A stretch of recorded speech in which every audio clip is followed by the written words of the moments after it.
Assalamualaikum warahmatullahi wabarakatuh. Bertemu kembali dengan kuliah kimia kosmetik untuk mahasiswa dan juga masyarakat lain. Boleh juga ikut. Mari kita bahas tentang formula kosmetik. Ini masuk dalam bab 2 kimia kosmetik ya, karena pada umumnya adalah mata kuliah kosmetologi. Ini sudah saya bagi menjadi 2 bagian. Yang bab pertama itu tentang aplikasi dan sebagainya kosmetik ya, bukan wilayahnya mahasiswa kimia. Nah, kita semua adalah mahasiswa kimia, jadi kita masuk ke area kimia kosmetik saja, oke? Mari kita lanjut. Ini adalah dasar hukum yang mendasari bagaimana kosmetik itu kita buat, ya. Keputusan Kepala Badan Pengawas Obat dan Makanan Republik Indonesia nomor HK 0005438870. Nanti dihafal ya, karena hanya ini satu-satunya landasan hukum yang perlu kalian ketahui tentang pedoman cara pembuatan kosmetik yang baik.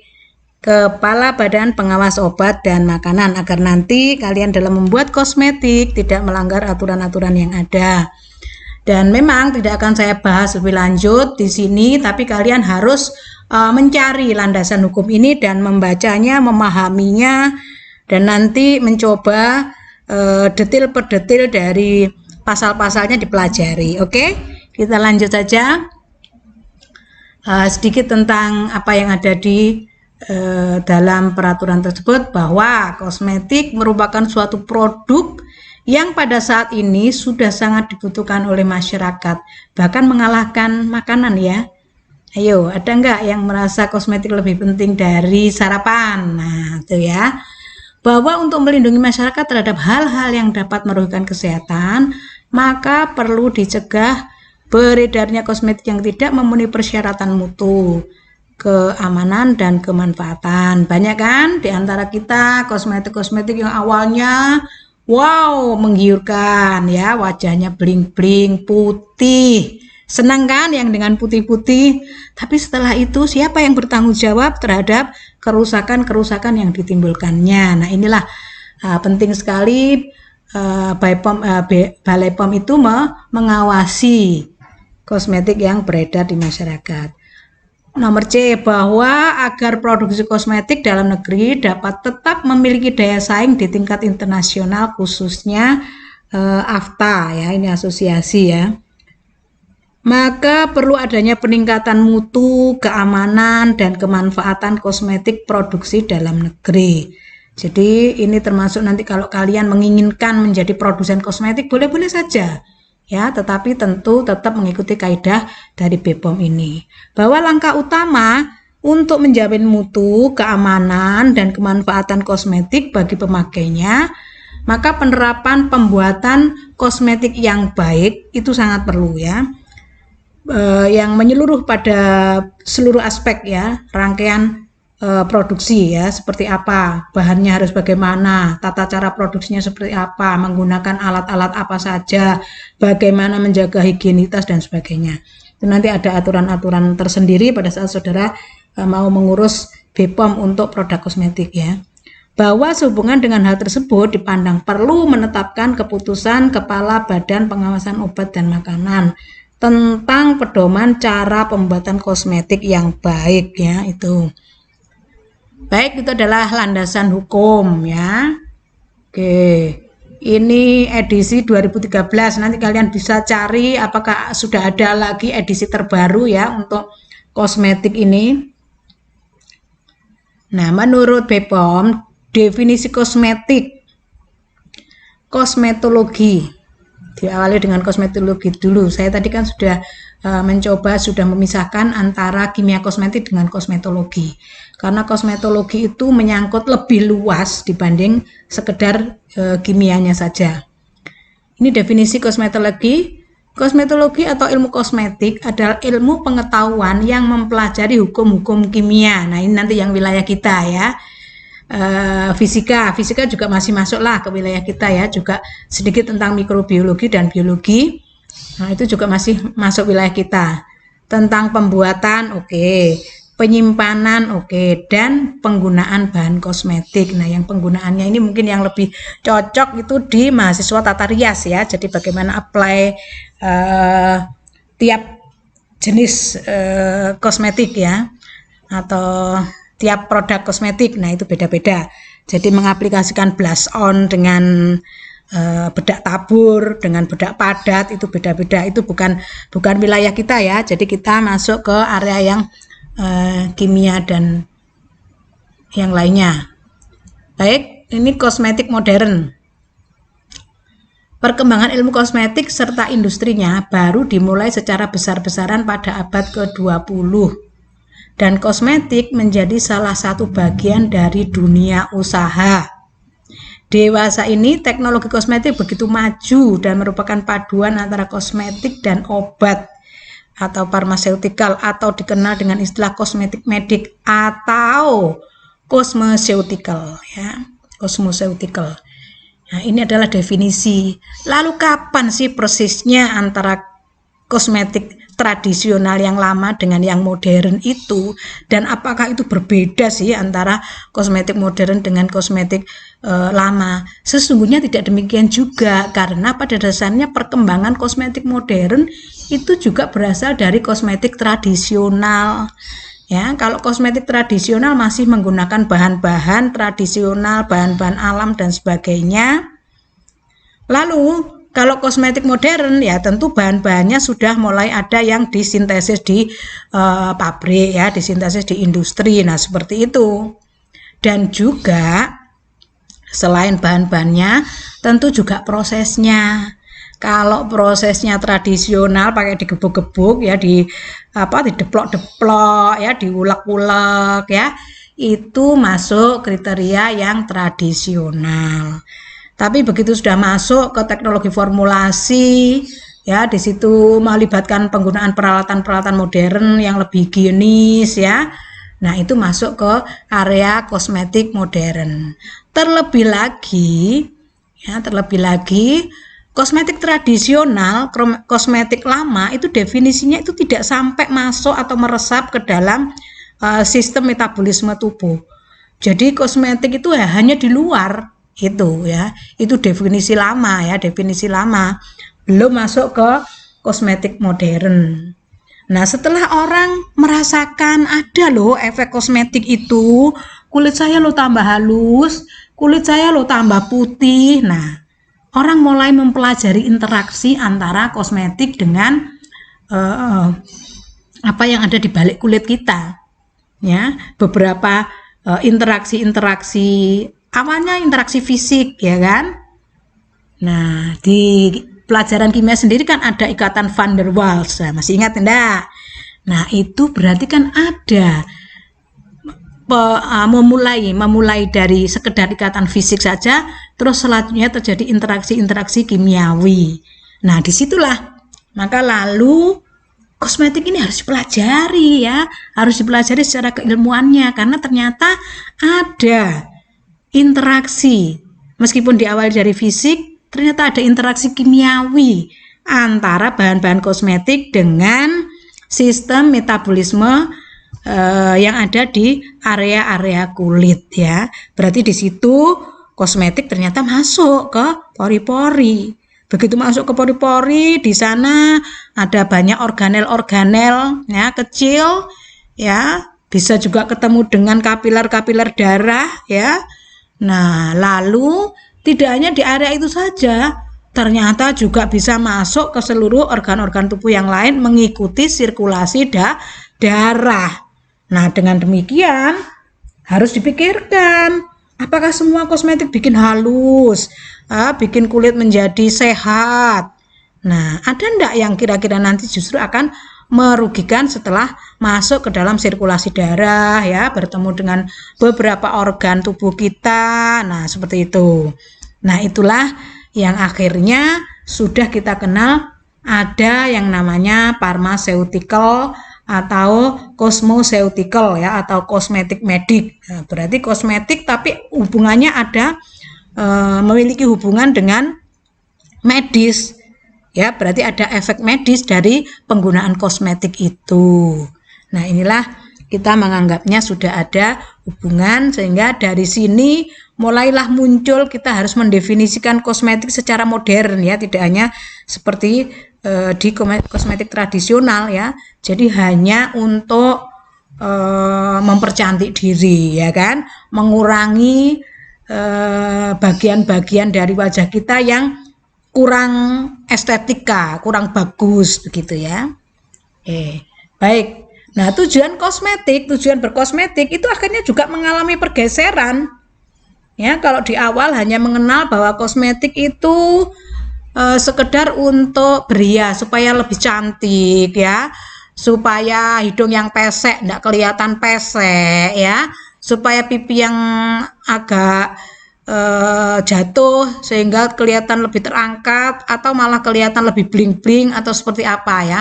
Awalnya hanya dekoratif seperti itu tujuan berkosmetik ya.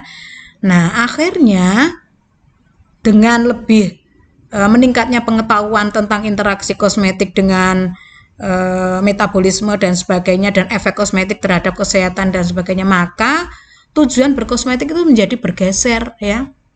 Itu dimana kosmetik sekarang ini ya, selain untuk kebersihan pribadi, terutama yang area sabun, pembersih dan sebagainya, itu kan untuk membersihkan, juga meningkatkan daya tarik melalui make up. Ini masih lama, yang lama juga seperti itu tujuan berkosmetik. Meningkatkan rasa percaya diri juga ya, ada perasaan tenang ya. Tenang bagaimana maksudnya? Coba ada enggak mahasiswa yang kira-kira enjoy begitu masuk kampus tanpa lipstik, tanpa bedak? Ada enggak? Nah, pasti enggak ada kan? Nah, jadi perasaan tenang yang seperti itu. Kamu merasa tenang setelah merasa dirinya tidak kusam ya. Merasa aduh bibirnya enggak pucat. Nah, itu saudara pasti merasa tenang ya. Melindungi kulit dan rambut dari kerusakan sinar ultraviolet, polusi dan faktor lingkungan yang lain ya. Jadi lebih menjaga kesehatan ya, itu untuk tujuan berkosmetik. Karena tadi kan ada efeknya toh. Nah, pilih efek yang baik apa efek yang buruk? Ya tentu pilih efek yang baik ya, menuju wajah yang sehat ya, seluruh tubuh sehat ya. Terus untuk mencegah penuaan. Nah, ini pun juga setelah tahu bahwa kosmetik itu ternyata juga bisa loh memperlambat penuaan. Nah, itu atau lebih dikenal dengan kosmetik anti aging, itu kan? Itu. Dan secara umum membantu seseorang lebih menikmati dan menghargai hidup ya. Ini. Jadi perbedaan tujuan berkosmetik juga bergeser. Awalnya sekedar dekoratif, nah sekarang lebih pada menjaga kesehatan. Menjaga kesehatan ini juga termasuk menghargai hidup ya. Jadi kita berterima kasih kepada Yang Maha Kuasa yang telah memberi kehidupan. Ya, syukur-syukur juga kita diberi kecantikan. Nah, karena itu harus tetap dipertahankan. Itu sebagai bentuk menghargai hidup ya, itu. Baik. Ini beberapa yang harus kalian pahami juga, bahwa di dalam kosmetik itu tidak hanya sekedar material-material yang meningkatkan kesehatan, tapi ada juga bahan-bahan yang menyebabkan alergi. Ya, namanya juga alergi ya. Alergi ini tidak semua orang itu merasakan hal yang sama ya terhadap masuknya alergen ini. Ada yang dengan makan udang sedikit aja sudah kulitnya merah-merah. Nah, sebagian yang lain tidak. Demikian pula dengan kosmetik ya. Banyak bahan-bahan yang sering menimbulkan reaksi iritasi. Iritasi itu kemerah-merahan ya. Sensitasi, sensitif, terjadi perubahan ya. Baru pakai sabun ya. Tiba-tiba sudah terjadi yang gatal-gatal, kemerahan. Nah, itu kulitnya sensitif berarti ya itu. Nah, termasuk siapa saja sih itu penyebab alergi itu? Nah, ada ikatan-ikatan arsenik ya. Ada aluminium sulfat. Nah, ada aluminium klorida, balsam, ada fenol ya, ada formaldehid, ada gum arabik, ada lanolin, ada ikatan-ikatan merkuri, ada parapenil, ya, parapenilnediamin, ya, ada ikatan-ikatan bismut, ada beberapa minyak bergamot, minyak lavender, salicylic acid, ya, resorcinol. Nah, masing-masing ini lo sudah tahu alergen kok dimasukkan dalam kosmetik toh? Pertanyaannya kan begitu. Ternyata ini semua sebenarnya ya ada kemanfaatannya, cuman harus dibatasi. Ya, dibatasi baik itu dalam konsentrasi ataupun jangka waktu pemakaian. Nanti kalau kalian sudah mempelajari lebih jauh tentang kimia kosmetik, kalian akan tahu banyak hal. Ya, jadi hal-hal yang tadinya mengerikan, saudara menjadi tidak terlalu ngeri lagi. Loh, yang saudara anggap biasa-biasa saja, ternyata itu berbahaya. Nah, itu. Jadi misalnya saya beri contoh saja. Aluminium sulfat. Nah, ini biasanya ada pada seperti tawas. Itu ya, itu ada. Ternyata itu apa, ada fungsinya. Dia memutihkan, ya, dia memutihkan, juga antimikroba, sehingga mungkin untuk obat-obat jerawat ini penting. Cuman lalu yang tidak berjerawat ya jangan dipakai. Atau lihat dulu jerawatnya akibat apa.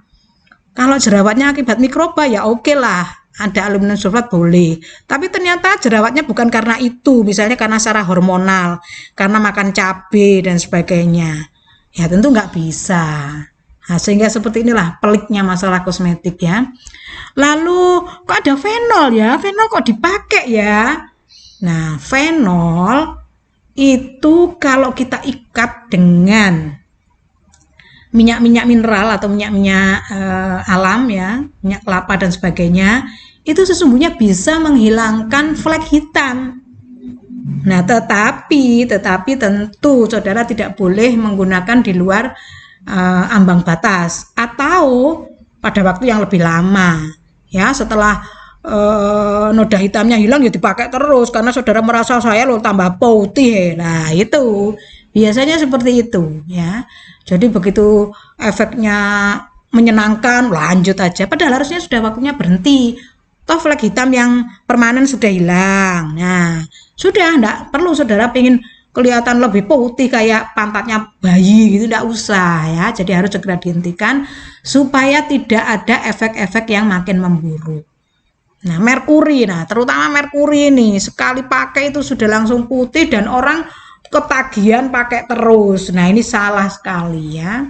Atau sesungguhnya ya enggak usah dipakai sama sekali kalau merkuri ini karena dia sangat kuat ya, sangat kuat menekan sel melanosit, sangat kuat mendegradasi sel-sel kulit mati. Nah, setelah sel-sel kulit matinya hilang, yang degradasi apa yang didegradasi? Ya kulit yang tidak mati. Akibatnya apa? Nah, saudara lihat sendiri orang-orang pengguna kosmetik bermerkuri ya setelah penghentian pemakaian bagaimana? Ya kulitnya itu seperti ini complung-complung ya, seperti terkikis-kikis. Nah, begitu. Itu bahayanya. Oke.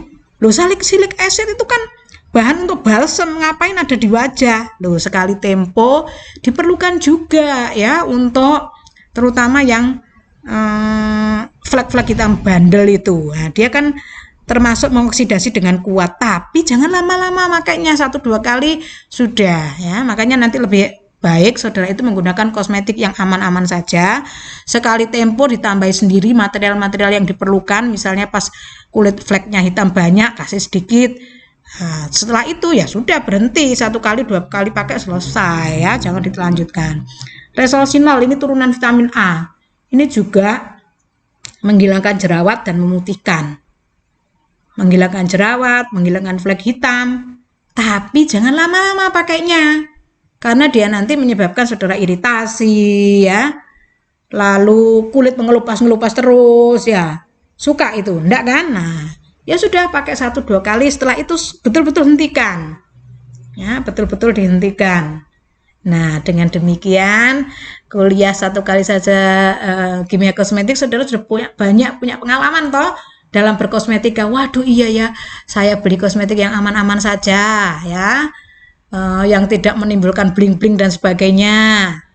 Ya sudahlah yang biasa-biasa saja, tapi sekali tempo saudara masuki di situ ada vitamin A ya, diucek-ucek masukkan, pakai ya.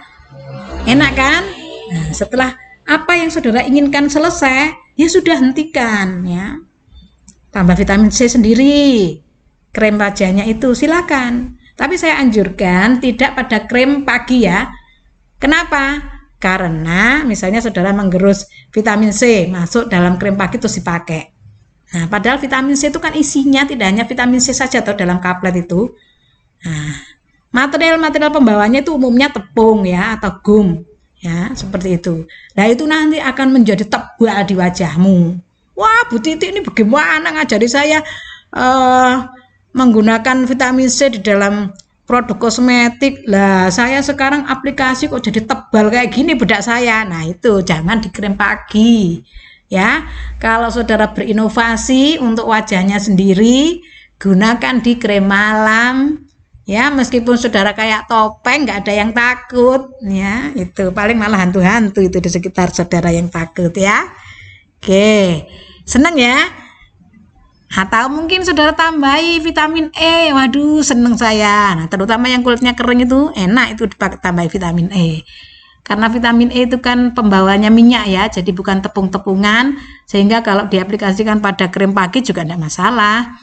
Ya, wajah saudara kelihatan lebih berminyak begitu daripada biasanya kering kerontang ya, begitu.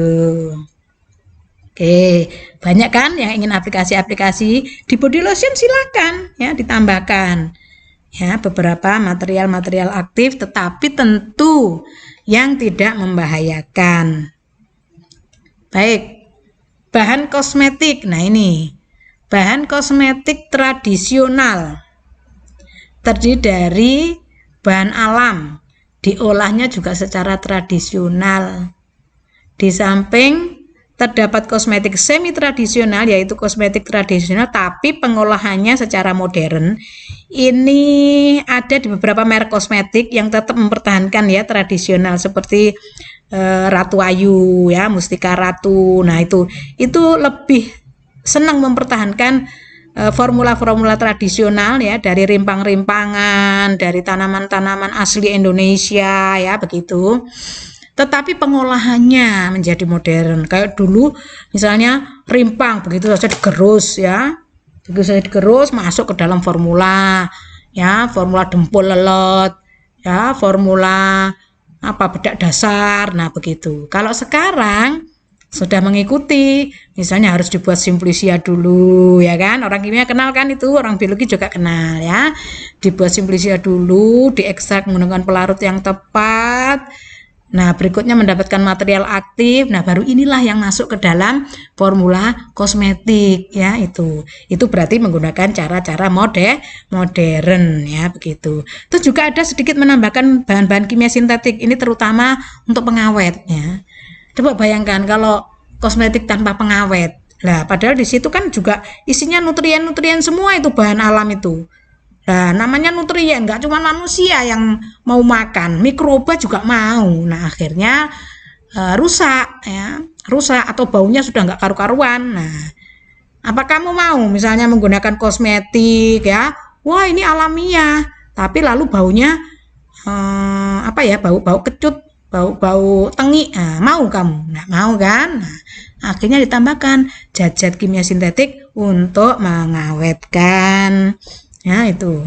Nah dengan masuknya pengetahuan-pengetahuan modern ke dalam formula kosmetik ini meningkatkan mutu kosmetik yang diciptakan ya, yang diciptakan atau yang dibuat seperti itu ya. Karena itu kalian setiap mempelajari ilmu kimia ya, tentu kalian harus segera berpikir nanti aplikasinya di mana, aplikasinya seperti apa, terus bisa bermanfaat ke kita bagaimana. Nah, yang paling gampang adalah ya di kimia kosmetik ini, bahan-bahan ada yang di sekitar kita mengandung apa, bagaimana kalau itu diaplikasikan ke dalam kosmetik, manfaat apa yang didapatkan. Nah, itu semua senang jadinya ya. Kita jadi sangat antusias untuk terus belajar kimia, ya enggak? Oke. Sekarang kita masuk ke area penggolongan kosmetik. Kalau penggolongan kosmetik ini banyak versinya, ya banyak versinya. Silakan saudara bisa mendapatkan pengetahuan ini dari tempat-tempat yang lain ya. Di sini ada penggolongan 4, tapi tidak menutup kemungkinan di tempat lain mungkin bermacam-macam penggolongan. Ada yang higien tubuh, sabun, sampo, cleansing ini tidak masuk area kosmetik. Ya, itu kan sekedar untuk membersihkan, setelahnya diguyur air ya, atau dibersihkan pakai air lagi kan sudah tidak nempel lagi di kulit. Jadi tidak masuk area kosmetik. Oke, ada yang argumen seperti itu. Lalu ada masuk kategori rias. Jadi termasuk make up ya, warna rambut dan sebagainya nempel terus kan di wajah, tapi sekedar hanya untuk memberi warna-warni ya, atau menghomogenkan warna kulit. Nah itu, jadi ada beberapa orang yang berhias tapi warnanya sama dengan kulit aslinya dia. Nah itu tujuannya hanya menghomogenkan. Kan kulit kita kalau kita amati gitu kan mesti ada warna-warna yang berbeda-beda ya, ada total-total hitam sedikit-sedikit ya, ada yang agak putih-putih sedikit, ada yang agak kemerahan dan sebagainya. Nah dengan rias ini dibuat homogen warnanya ya, menjadi semuanya coklat muda. Nah begitu kan kulit terlihat lebih mulus dengan warna yang homogen. Terus ada kategori wangi-wangian. Ini sebagian orang tidak mau masukkannya dalam kategori kosmetik karena kan tidak mempercantik, itu mendatangkan aroma ya, ya. Tapi ya itulah. Ada deodoran, ada parfum ya, ada aftershave ini untuk orang laki-laki yang habis cukuran itu ya, itu. Oke. Golongan yang keempat itu proteksi, termasuk sunscreen dan lain-lain. Nah sekarang padahal kayak sunscreen itu juga ada di bedak dasar. Nah, gimana memasukkannya? Apakah masuk tata rias atau masuk sunscreen? Sekarang kan banyak inovasi-inovasi, misalnya untuk tata rias sekaligus mengandung sunscreen. Nah, seperti itu ya kan? Sehingga penggolongan-penggolongan ini akhirnya menjadi tidak betul-betul digolongkan ya. Karena akhirnya menjadi rancu ya. Bisa masuk ke sana, bisa masuk ke sini lah. Penggolongannya bagaimana? Nah, itu. Sehingga ada sebagian orang yang merasa tidak begitu penting lagi memandang bagaimana penggolongan kosmetik. Nah, yang terpenting adalah justru bahan dan fungsinya. Ini kalau kalian paham ya, bahan dan fungsinya, waduh, kalian pasti belanja kosmetik langsung jerat lihat ingredient, apa sih isinya. Nah, pasti begitu ya kan? Apalagi kalau saudara tahu satu persatu fungsinya. Wah, ini fungsinya bisa digantikan ini. Wah, saudara bisa berinovasi nih dengan berbagai macam formula yang sudah ada. Diinovasi sesuai dengan perkembangan pengetahuan saudara tentang bahan-bahan kosmetik dan fungsinya. Makin senang ya. Kita mulai saja. Dasar kosmetik biasanya terdiri dari bermacam-macam bahan dasar. Bahan aktif, bahan pelengkap. Nah, apa itu? Bahan-bahan tersebut mempunyai aneka fungsi. Antara lain ada yang berfungsi sebagai pelarut, ada yang berfungsi sebagai emulsifier. Kenapa kok emulsifier? Karena nanti saudara akan kenal ada bahan yang berminyak atau non-polar, ada bahan yang polar, ya seperti air itu. Bagaimana mereka campur? Nggak bisa kalau nggak ada emulsifier, ya.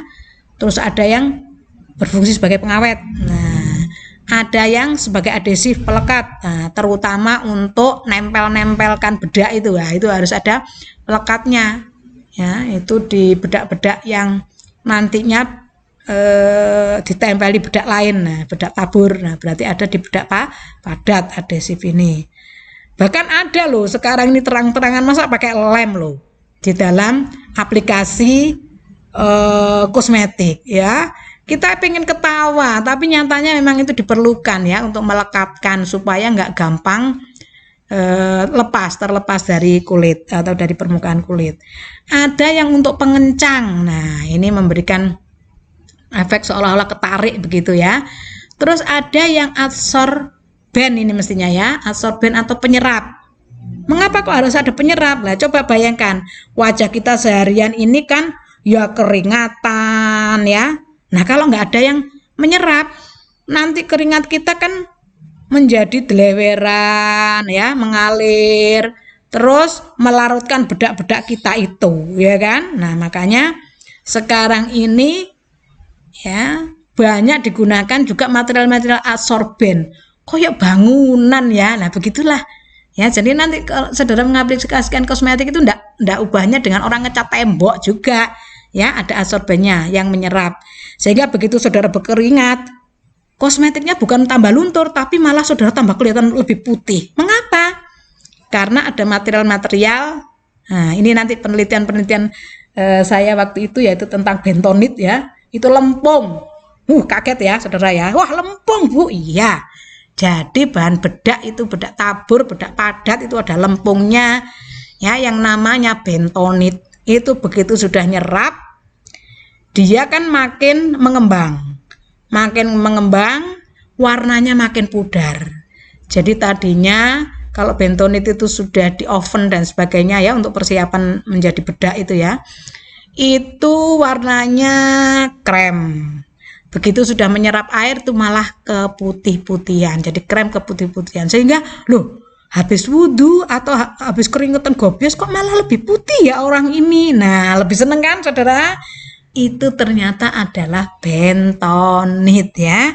Oke, nanti kalian yang seneng penelitian ayo ya, bentonit kita gunakan sebagai bahan dasar dari bedak-bedak tabur, bedak-bedak padat juga. Nah begitu. Terus ada juga yang desinfektan ya sebagai pembunuh kuman. Kenapa? Karena wajah kita kan selalu bersentuhan dengan udara luar ya, polusi dan sebagainya. Nah, kalau di dalam bedak ada desinfektannya kan tentu mikroba tidak sampai masuk ke area-area kulit bagian dalam. Nah, pada umumnya 95% dari kandungan kosmetik adalah bahan dasar itu semua. Nah, yang 5% itu bahan aktif ya. Jadi misalnya bedak tabur, paling banyak apa? Ya, yang serbuk-serbuk itu apakah itu dari talkum, apakah itu dicampur dengan bentonit ya. Nah, itu hampir 95%. Nah, nanti pelembabnya, vitamin, terus apa itu? Material-material aktif ya. Mungkin yang bisa menyebabkan pertumbuhan kolagen dan sebagainya seperti itu hanya sekitar 5%. Atau bahkan ada yang tidak mengandung bahan aktif sama sekali. Nah, ini nanti kalau kita sudah masuk ke area ini apa? Kosmetikanya bayi, bukan kosmetik ya kalau bayi itu apa namanya? Ya, skincare-nya bayi ya. Nah, itu malah sama sekali tidak mengandung bahan aktif. Mengapa? Ya karena bayi sendiri itu kan pertumbuhannya dari dalam kan begitu pesat. Sehingga memang tidak perlu lagi bahan aktif. Semua selnya masih muda, tidak ada perlu tambahan-tambahan apapun dari luar, tapi hanya untuk melindungi dari debu dan polusi dari luar. Sehingga hanya terisi oleh ini bahan-bahan dasar saja begitu. Oke, jelas ya sampai sini. Nah, dengan demikian tuh saudara ini sebenarnya bisa loh ngaduk-ngaduk formula sendiri, mencampur-campur sendiri ya. Tapi jangan lupa baca ingredientnya dengan seksama ya. Dan kalian nggak perlu bangga loh, sampai sekarang saya masih tetap pakai bedak bayi loh Bu. Jangan bangga, karena saudara sudah tidak waktunya lagi menggunakan bedak-bedak bayi itu yang tanpa material aktif, ya, tanpa tabir surya dan sebagainya, ya itu. Jadi dari sini sudah tahu kan, bukan berarti yang untuk bayi-bayi itu lalu baik saja untuk kalian yang remaja, ya, enggak baik, ya, enggak baik sama sekali. Oke, lanjut. Nah, untuk batas kedaluarsa ini ada peraturan yang mengikat dari pemerintah ya, 1 tahun 2 tahun ya. Tapi sekarang kita bayangkan bagaimana industri kosmetik, apakah dalam 1 tahun itu sudah pasti habis. Nah, sehingga disinilah mulai orang melakukan beberapa Mau dianggap apa ini? Kenakalan, kecurangan? Nah, silakan saja. Ya. Nanti saudara kan akan lebih bijaksana kalau saudara sudah menjadi produsen kosmetik. Mau enggak saudara tiap tahun bikin begitu ya? Itu. Jadi harus dipikirkan. Kalau cuma 1 tahun saja bagaimana? Nah, kalau tidak ingin 1 tahun ya tentu yang namanya bahan pengawetnya, antimikrobanya ya dilipatkan, akhirnya begitu. Nah, beberapa orang bilang pengawet itu nanti efeknya jelek, ya memang. Ya, bahan kimia apapun kalau melebihi batas ambang, nah itu pasti jelek efeknya. Tidak melebihi batas ambang tapi terus-menerus ada juga jelek ya.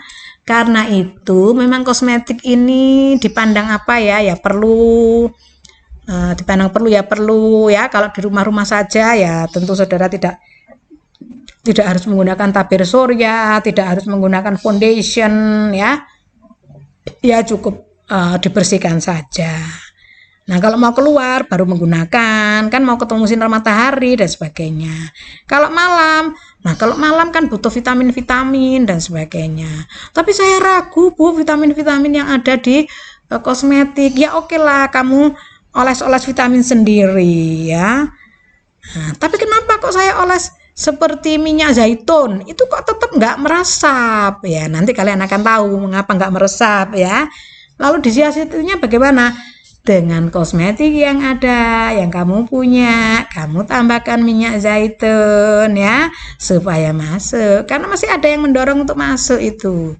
Yang tadi kita sudah kenal sebagai emulsifier tadi, yang mengemulsi, menggabungkan antara material yang polar dan non polar. Nah, kalau minyak zaitun kan non polar sekali, bagaimana masuk ke pori-porimu? Tidak mungkin. Jadi harus ada surfaktan atau emulsifier yang ada, biasanya di dalam formula kosmetik pasti itu ada, sehingga saudara bisa gabung, baru itu diaplikasikan. Nah, dengan demikian maka menjadi bermanfaat sekali ya. Itu. Lalu seperti perona mata, perona pipi, bedak tabur, padat. Nah, ini cuma 2 tahun, padahal kadang-kadang kita punya bedak itu sampai 5 tahun udah habis-habis, 4 tahun udah habis-habis. Nah, seperti itu. Mau dibuang sayang, ya. Tuh, pensil mata hanya 1 tahun, ya mana mungkin, ya kan? Sehingga disinilah banyak kecurangan-kecurangan ya, karena peraturannya terlalu sempit masanya. Ya, itu. Ini harusnya regulasi itu mulai ditata kembali, jangan 1 tahun. Kalau 1 tahun akhirnya banyak dilanggar begitu. Terus kosmetik bibir ya, lip gloss, moisture ya umumnya 1 tahun. Nah, sekarang paling gampang untuk mengetahui ciri khas dia kedaluarsa itu seperti apa? Ya formulanya sudah rusak. Kalau tadi dibuat dari minyak dan air ya mereka sudah memisah. Yang minyaknya ya akhirnya tengi. Nah, seperti itu. Ya. Berlendir itu artinya minyaknya keluar. Ya, minyak kan seperti lendir. Nah, awalnya kan tidak seperti itu kalau mereka masih menyatu formulanya.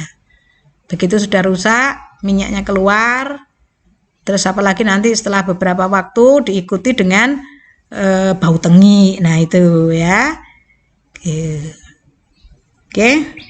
Kalian juga harus tahu loh ya. Jadi selain sebelum kedaluarsa pun kadang-kadang bedak-bedak kita atau kosmetik-kosmetik kita itu sudah tidak mengandung lagi material aktif. Kenapa? Karena kan umumnya vitamin yang dipakai untuk material aktif. Mungkin juga sebagian ada yang ada hormon, ada serum. Nah, itu semua kan mudah sekali mengalami kerusakan. Apalagi saudara buka tutup, teroksidasi udara luar. Nah, itu semua memungkinkan terjadi kerusakan formula. Bagaimana untuk mengatasi ini? Nah, seperti yang saya katakan tadi, saudara bisa memfortifikasi atau nambahkan sendiri. Atau vitamin C, vitamin apa ditambahkan dalam formula. Sekali lagi, tapi harus dipikirkan nanti penampakannya seperti apa. Ya. Kalau nanti malah membuat wajah saudara menjadi seperti topeng, ya tentu pakainya di malam hari saja ya. Jadi saudara fortifikasinya untuk krem malam saja, bukan di krem pagi. Oke. Seperti itu ya. Oke, dan saudara perlu tahu ya. Seperti kosmetik bibir ini. ya, bisa berbau tengik juga karena di situ banyak minyak-minyak yang digunakan. Terus kok bisa ya membuat bibir itu gatal dan sebagainya. Nah, pewarna kosmetik itu loh sampai sekarang ini masih tetap menggunakan logam-logam berat. Nah, sudah tahu logam itu nanti akan potensi menjadi apa? Menjadi ion, ya kan?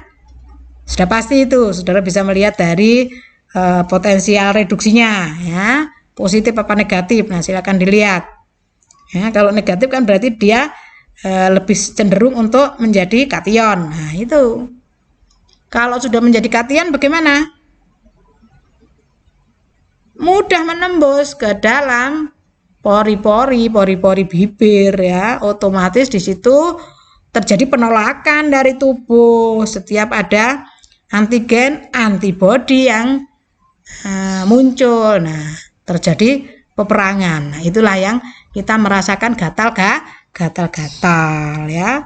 Dan logam yang sudah menjadi kation itu yang menyerang kemana-mana, menyerang beberapa ikatan-ikatan yang ada di dalam jaringan kulit kita atau bibir kita. Nah, itu akhirnya gatal-gatal. Oke. Baik. Bahan aktif kosmetik yang sering ditambahkan ke dalam kosmetik antara lain. Nah, baru saya tadi ngomong ada vitamin, ada hormon, ekstrak tumbuh-tumbuhan, ekstrak hewan. Nggak pernah dengar ya? Nah, saudara pernah dengar ada kosmetik dengan merek plasenta? Nah, ya memang sesungguhnya plasenta itu digerus, digiling, ya, ekstraknya dimasukkan ke dalam kosmetik. Ya tentu dalam bentuk halus, terus ditambahkan lagi parfum, kan hilang baunya, ya. Bahkan ada juga ini kosmetik dari produsen yang nakal itu, plasentanya apa? Babi. Nah, bergidik kan saudara, nyata itu, ya. Kalau saudara nggak percaya, tambahkan di dalam formula saudara, misalnya telur. Nah, lalu aplikasikan ke wajah, rasakan. Atau misalnya hati ayam. Nah, itu kamu aplikasikan, kasih hand body lotion sedikit atau apa ya yang kamu punya, lotion ya. Pakaikan di pipi ya untuk apa itu, masker ya. Setelah itu diguyur. Wah, silakan rasakan. Seperti itu. Ya, jadi memang ekstrak-ekstrak ini sangat berkhasiat. Nah, pengalaman kan nanti kalau sudah buka salon, kalau menghadapi orang yang kulitnya bermasalah, terlalu bermasalah, ya, kalian bisa nambahkan protein-protein, ya, melalui masker-masker seperti itu. Terus jangan lupa agak diuapi supaya pori-porinya membuka dan mereka mau masuk. Dan mereka harus digandengkan dengan emulsifier tadi. Ya, masih ingat? Nah, ada emulsifier. Di mana didapatkannya? Ya, sudah setiap kosmetik yang sudah pakai pasti ada emulsifiernya.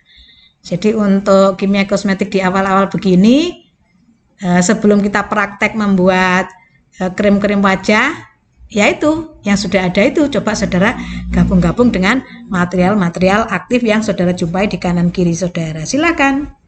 Nah, itu ya. Terus ada asam alfa hidroksil AHA. Nah, AHA ini hanya baik digunakan 1-2 kali saja, jangan terus menerus, sehingga yang didapatkan apa? Ya, wajahmu jadi kemerahan. Itu jadi 1-2 kali, begitu kulit sudah cerah selesai. Jangan dilanjut sampai berbulan-bulan, terus akhirnya iritasi dan sebagainya. Kalau merkuri saya sama sekali tidak menyarankan ya, karena merkuri ini masuk ke area-area sampai ke organ-organ tubuh dan itu sulit untuk disekresikan karena dia akan menjadi radikal menyerang jaringan-jaringan sehat, itu juga menjadi radikal baru lagi dan terus-menerus begitu reaksinya berantai. Makanya saya tidak sarankan kalau untuk merkuri, jangan sampai ya. Tretinoin, nah ini turunan dari vitamin A, ini juga jangan lama-lama pakainya ya. aplikasikan dalam krim alamu tambah vitamin A, tapi ya 2 hari sudah cukup. Nanti begitu wajahmu sudah terlihat bagus, selesai, jangan dilanjut ya, karena butuhnya itu hanya sedikit sekali untuk vitamin A ini. Tubuh akan sangat cepat mengalami ini kondisi melebihi ambang batas ya, kondisi apa itu,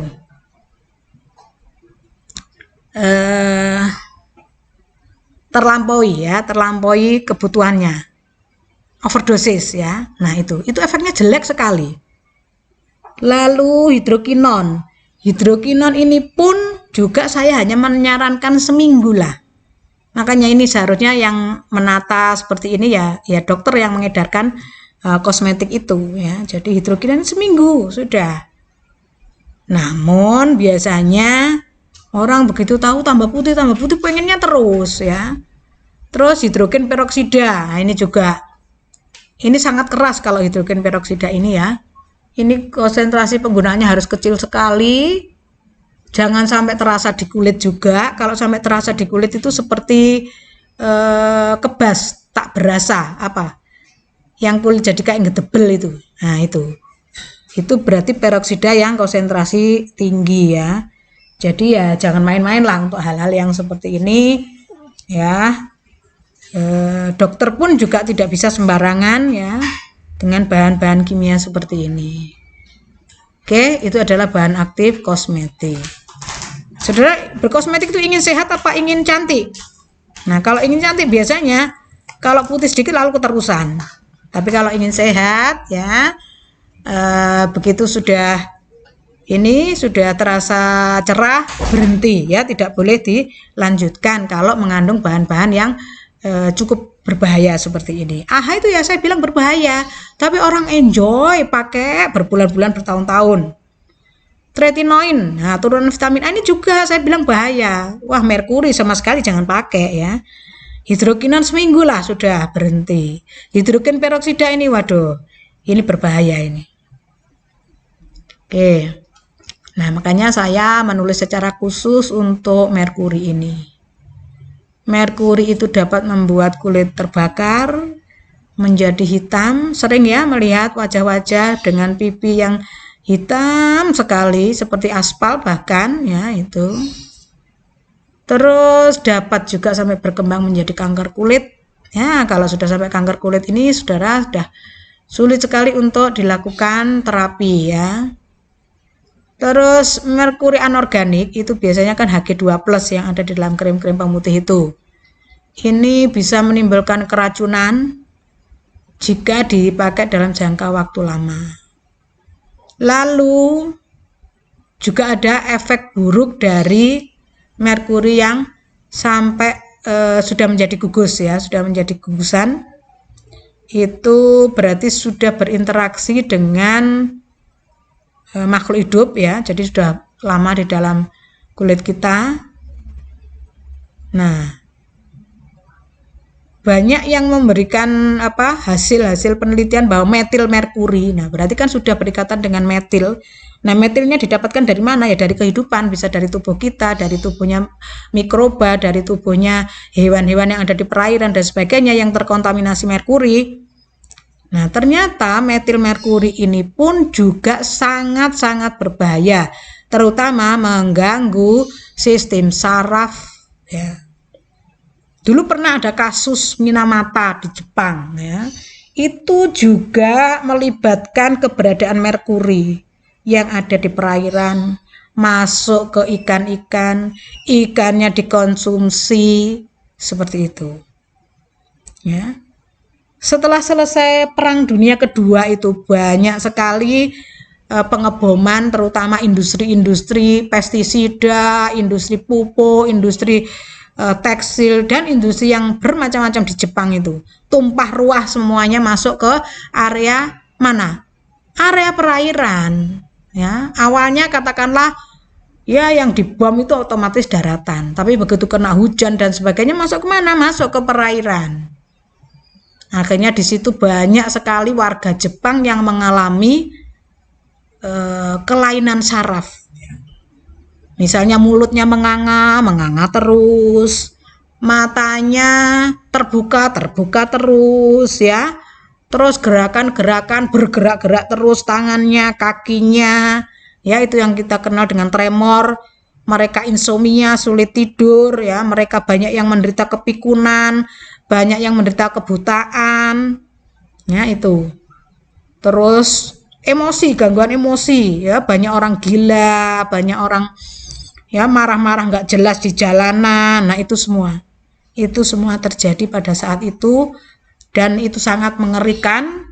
Makanya sampai sangat terkenal juga ya kasus Minamata.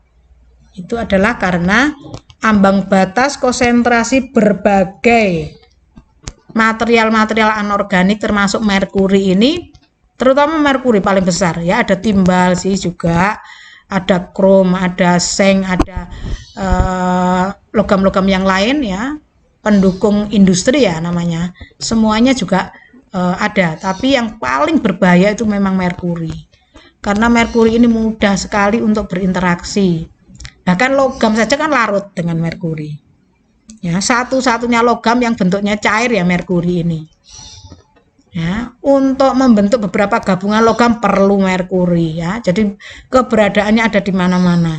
Antimikroba di dalam pestisida dan sebagainya juga merkuri. Nah, itulah. Jadi bahaya paling besar adalah merkuri ini. Nah, dengan demikian kalau saudara sudah tahu seperti ini, masa ya tega pipimu kamu oles dengan krim yang mengandung merkuri ya.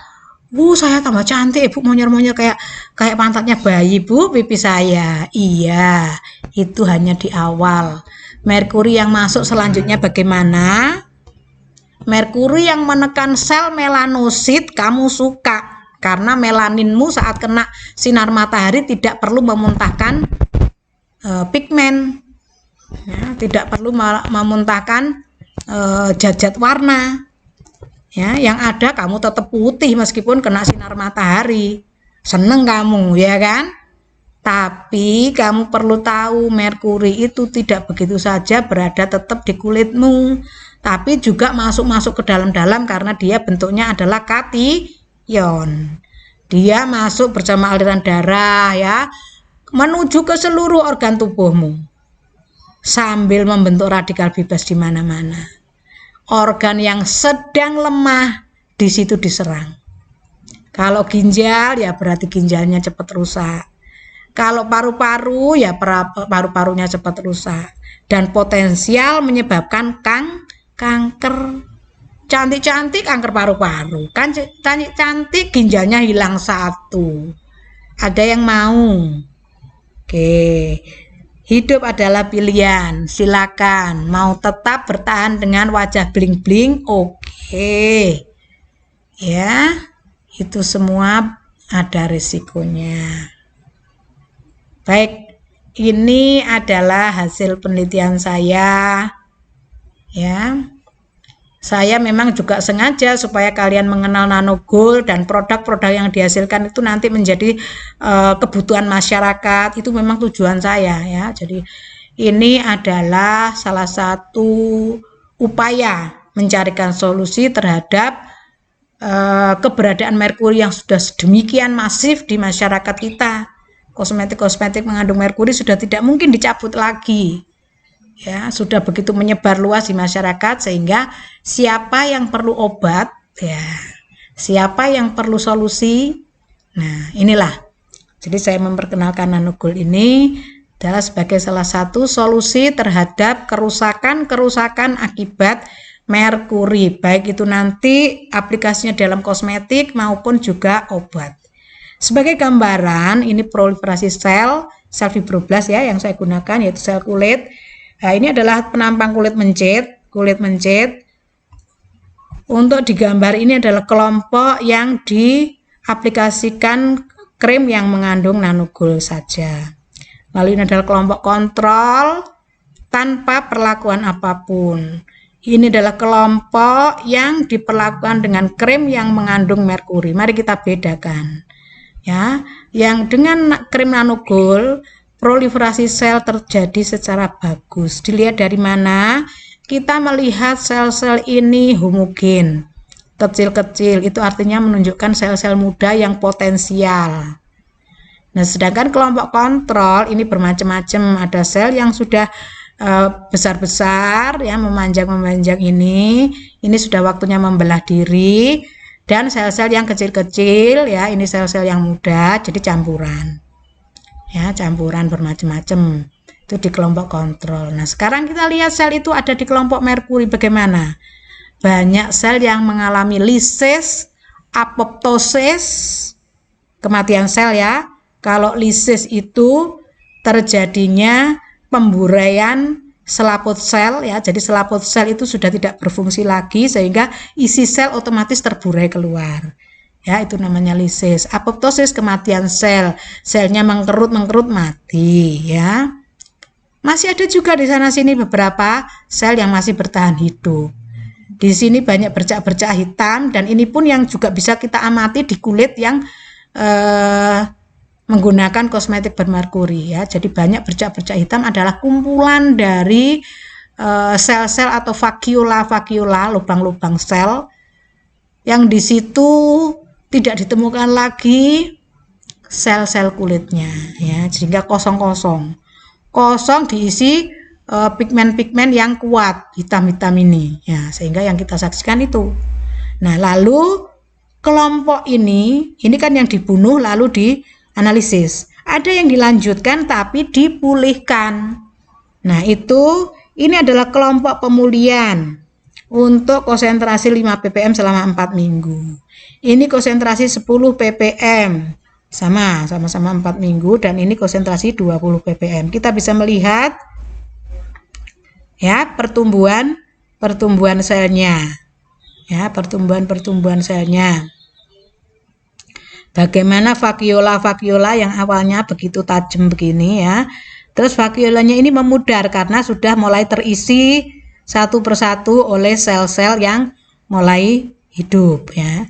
Lalu di kelompok yang 20 ppm ini sudah mendekati normal ya, bahkan mungkin lebih rapat ini sel-selnya dibandingkan yang normal. Tetapi kalau dibanding dengan yang secara terus-menerus nanogold dari awal sampai akhir ya, tentu berbeda ya. Jadi ini lebih rapat lagi dan lebih homogen, kecil-kecil semua selnya.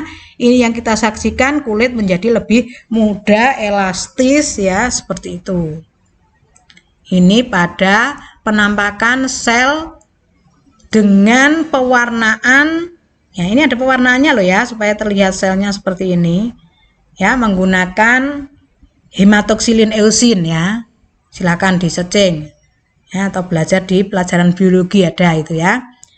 Jadi hematoxylin eosin itu bahan kimia juga ya, yang lebih nantinya bisa menonjolkan sel-sel ya dan isinya. Nanti akan kita lihat ada sel, terus juga ada produk ekstraseluler yang kita kenal dengan kolagen ya. Jadi sel-sel ini nanti juga menghasilkan kolagen. Kita juga bisa memetakan dari situ bagaimana efek dari kosmetik bermerkuri ini. Nah, ini ya, jadi kita menyaksikan ini adalah yang ini tidak hitam ya, saudara bisa melihat ini ungu ya, ungu tua ya, ungu tua, atau manifestasi dari kerapatan kolagen yang sangat rapat, yang tadinya warnanya pink kemerahan, jadi ini menjadi merah hati karena saking rapatnya warna itu. Ini kelompok kontrol, sedangkan ini adalah kelompok yang ditreatment dengan krem yang mengandung nanogold. Nah, ini yang ditreatment menggunakan krem yang mengandung merkuri. Seharusnya normal seperti ini. Jadi kolagen itu seperti serabut-serabut, seperti bihun, tapi warnanya pink kemerahan, merah anggur ya, seperti ini. Nah, kita lihat untuk kelompok yang ditreatment menggunakan kosmetik bermerkuri bagaimana? Ini mengalami pemutusan kolagen ya, mengalami kehancuran, lisis kolagen ya, seperti ini. Masih ada 1-2 kolagen di mana-mana juga, tetapi kita melihat di sini kerapatannya menjadi menurun dibandingkan normal. Nah, adapun yang dengan treatment dengan kosmetik mengandung nanogold, Nah, ini rapat sekali, bisa kita lihat ya. Oke, lalu bagaimana pemulihan? Pemulihan ya, pemulihan pertama dengan 5 ppm, 10 ppm dan 20 ppm. Kita bisa menyaksikan bagaimana kolagen tumbuh ya, tumbuh perlahan-lahan. Nah, dengan demikian makin besar konsentrasi nanogol dalam waktu yang sama, terjadi peningkatan kerapatan kolagen yang makin tinggi ya. Bahkan untuk yang di treatment 20 ppm 4 minggu ini sudah mengalahkan yang normal ya, jadi lebih rapat. Tetapi memang tidak serapat yang menggunakan kosmetik nanogol saja. Nah, dengan demikian saudara harus kenal nanogol ya. Supaya apa? Saudara tidak menggunakan kosmetik-kosmetik yang berbahaya ya. Ingin cantik ya, malah kulitnya rusak, organ-organnya malah ikut rusak, berpenyakitan. Loh, kosmetik efeknya berpenyakit lah, ini kan sangat rugi kalau saudara melanjutkan. Jadi saudara perlu kenal itu apa nanogol ya. Itu adalah hasil penelitian saya. Nanti suatu saat saya juga menceritakan latar belakang mengapa saya melakukan ini ya. Seperti itu. Oke. Dan ini adalah gambaran bagaimana secara mekanisme reaksi yang terjadi di dalam jaringan. Ya, jaringan itu ada di dalam tiap tiap organ kita ya. Jaringan kulit ya. Itu juga tersusun dari ikatan-ikatan seperti ini. Nah, merkuri ini menyerang bagian tiol ini, bagian S ini, SH ini. Dan pasti nanti hasilnya ya, selain menyerang S ini juga nanti dia akan menyerang ikatan metil, di mana metil ini nanti akan menjadi radikal. Ya, jadi metil yang terlepas dari jaringan itu menjadi radikal akibat dari serangan Hg2+ ini. Dan setelah menyerang ya dia nempel dong ya, nempel di situ. Nempel di situ. Nah, lalu nanogol ini juga suka dengan gugus es sehingga berebut. Nah, berebut ini kalau kita biarkan secara normal mereka bersaing, Hg atau merkuri itu menang dibandingkan nanogol. Karena itu kalau saudara memang ingin betul-betul memulihkan, ya harus dihentikan penggunaan merkuri ini. Jangan digabung-gabung terus. Ya Hg, ya nanogol, ya Hg, ya nanogol. Kalah ya. Jadi nanogol itu kalah masihan dengan Hg ini. Karena dia bentuknya ion. Sedangkan nanogol tidak bermuatan. Jadi lebih agresif ini nanogol ini. Merkuri ini. Ya, makanya kalau saudara memang betul-betul ingin istilahnya, kalau orang Jawa bilang kalau pengen waras ya, gitu. Ya hentikan, ya merkurinya hentikan, yang bikin wajahmu bling-bling ya, mulus ya hentikan. Lalu segera saudara menggunakan kosmetik nanogol. Waduh Bu lah, jadi hiperpigmentasi ya pasti itu terjadi. Karena tadinya sel melanosit ditekan oleh merkuri, sekarang dibiarkan. Dia seperti memuntahkan sel-sel pigmen ya, melanin ya, memuntahkan melanin begitu saja. Begitu sudah yang menekan hilang. Itulah hiperpigmentasi.